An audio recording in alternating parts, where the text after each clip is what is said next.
अपने तन का बलिदान करने वाले लोग, उन्हें कहा गया है कि एक तो वे हैं जो स्वर्ग को जीतते हैं, एक वे हैं जो मुक्त हो जाते हैं। ये युध्यन्ते प्रदनेषु शूरासो ये तनुत्यजः, वेदों में ऐसा कहा है, जो युद्ध में लड़ रहे हैं और अपने तन का भी बलिदान कर देते हैं, तो ऐसे जो शूरवीर लोग हैं, जान की बाजी लगाते हैं, ऐसे लोगों के कारण जहां देश बसता है, मानवता बसती है, सुरक्षा रहती है, राजवंश हो या फिर किसी देश की व्यवस्था हो, ये उन पर टिकी होती है कि वहां वफादार लोग कितने हैं, देशभक्त कितने हैं, राष्ट्रभक्त कितने हैं, गुरु भक्त हो या देशभक्त हो, मातृभक्त हो, पितृभक्त हो या धर्म के प्रति धर्मनिष्ठ व्यक्ति हो, तो वो धर्मवीर, दानवीर, धर्मवीर, कर्मवीर, शूरवीर, इन सबको कहा गया कि महागति के अधिकारी ये होते हैं। किसी को वीर गति मिल रही है, किसी को ब्रह्म गति मिल रही है, किसी को सदगति मिल रही है, नहीं तो दुनिया में तो भीड़ है। आता है आदमी दुनिया में कुछ अपने काम की और चला गया। लेकिन आप जरा सोच के देखिए कि जिन लोगों ने अपनी निष्ठा को चरम तक पहुंचा दिया, चाहे भक्ति में पहुंचाया, भगवान के प्रति, धर्म के प्रति, कर्तव्य के प्रति, कि लोग कहते हैं ना कर्तव्यनिष्ठ है ये, शपथ लेते हैं, पुलिस में जा रहे हैं तो एडमिशन दिया गया, ट्रेनिंग हो रही है तो शपथ दी जाती है, डॉक्टर बन गया तो शपथ दी जाती है निष्ठा की। तब आदमी अपना सुख नहीं देखेगा, रात में अपनी नींद तोड़ करके भी मरीज को बचाने के लिए जाएगा। पुलिस वाले हैं, आर्मी मैन है, और अगर कोई मंत्री भी बनता है तो उसको भी पहले शपथ ग्रहण कराई जाती है। हाई कोर्ट में, सुप्रीम कोर्ट में जजी जाते हैं, ओथ दिलवाए जाते हैं निष्ठा की। ये वफादारी, ये देश को बचाती, मानवता को बचाती है। और ईश्वर को पाना है और भगवान के हो जाना चाहते हो तो भाई ये निष्ठा चाहिए। जब ये निष्ठा में कमी आती है तो कुछ नहीं बचता। मैं उदाहरण देना चाहता हूं। राजस्थान के गौरवपूर्ण इतिहास में ऐसे कुछ उदाहरण मिलते हैं। आपने नाम सुना होगा पन्ना धाय का।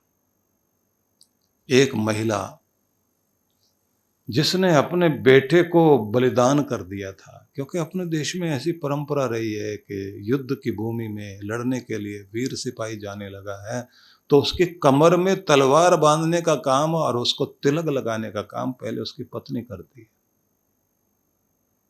और मुस्कुराते हुए भेजती है, पूरा श्रृंगार करके तिलक लगाकर कहती है कि मैं बहुत सौभाग्यशाली हूं, एक वीर की पत्नी हूं।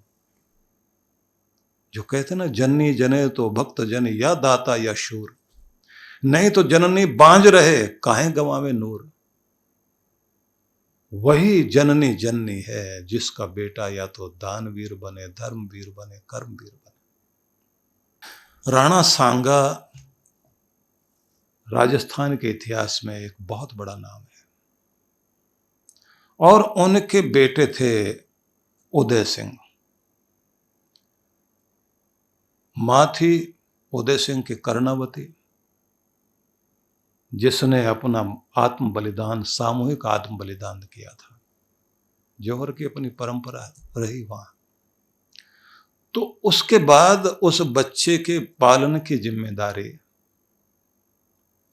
धाय मां पन्ना धाय के को जिम्मेदारी मिली। राजवंश में ढूंढा गया कि कौन वफादार ऐसा व्यक्ति है। इतिहास में लिखा है कि धन्ना वो पन्ना कौन थी, बोले हरचंद हाकला की बेटी। पिता का भी नाम जोड़ दिया गया कि उसकी बच्ची थी। जिसका उसका भी अपना संतान हुई थी और उतना ही बड़ा बच्चा था जितना इधर ये उदय सिंह। अब दोनों की पालने की जिम्मेदारी पन्ना के ऊपर आ गई।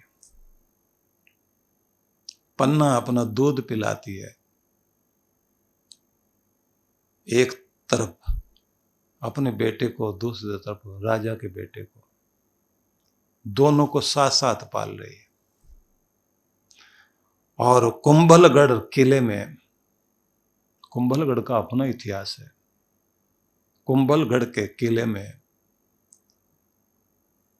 अच्छे पहरेदारों के साथ और पूरी व्यवस्था के साथ धाय मां, जैसे यशोदा ने पाला अपने कन्हैया को, तो वही गौरव लेकर के वो बैठी है कि मुझे यशोदा मां का स्थान मिला है कि मैं पराये बच्चे को उसी तरह से पालूं कि ये पराया नहीं है, मेरे बेटे से भी बढ़कर है। और उस समय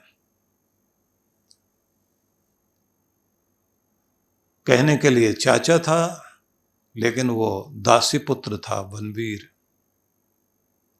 जिसने उस किले के राजा विक्रमादित्य की रात में हत्या कर दी और खुद शासक बनना चाह रहा था। और उसके बाद उसे लगा कि कहीं ऐसा ना हो बाद में उदय सिंह को राजगद्दी पर बैठा दिया जाए, उसको भी मैं मार दूं। और जैसे उसे मारने के लिए चला, अभी राजा को मार के आया, हाथ में खून से सनी तलवार है, और इधर जासूसों ने जाकर के पन्ना धाय को खबर दे दी कि कुंवर उदय सिंह को मारने के लिए बनवीर चल पड़ा है, हाथ में तलवार लिए आ रहा है।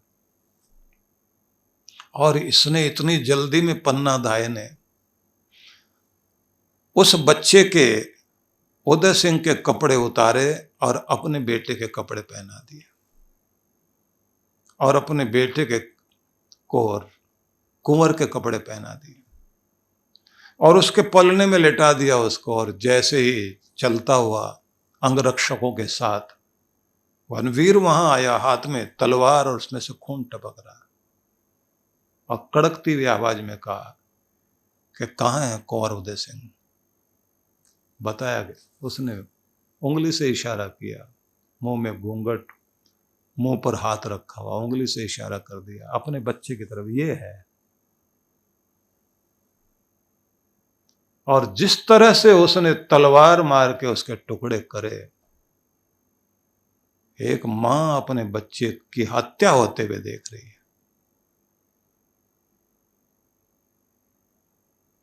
और मारकर सबको डराकर वो निकल गया। और इधर इसने,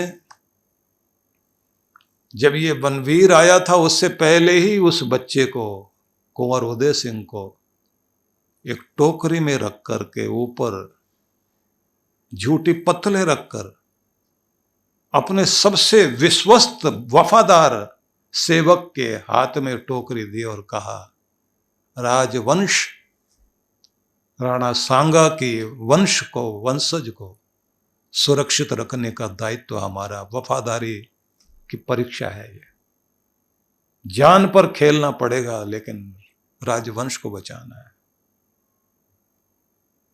इन्हीं के कारण ये हमारा झंडा ऊंचा है, हमारी मिट्टी सुरक्षित है, जाओ लेकर के जाओ। सेवक लेके चला गया। और इधर वनवीर आया,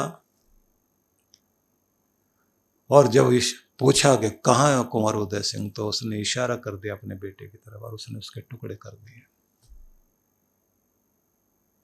राजस्थान की धरती पर बहुत गीत गाए जाते हैं, क्योंकि वफादारी जिनके भी खून में होती है, जिनको वफादारी निभानी आती है, उनका तो स्वागत देवता भी करते हैं। पन्नाधाई वहां से निकलकर अपने उस मरे हुए बच्चे को लेकर कैसे उसका संस्कार किया, निकल के गई वहां से। फिर उस बच्चे को लिया और लेकर के भटकती रही, न जाने कहां कहां। बड़ी लंबी कहानी है और सार में मैं बता देता हूं कि बाद में फिर उस बच्चे को एक किले के किलेदार का भांजा बता करके पाला गया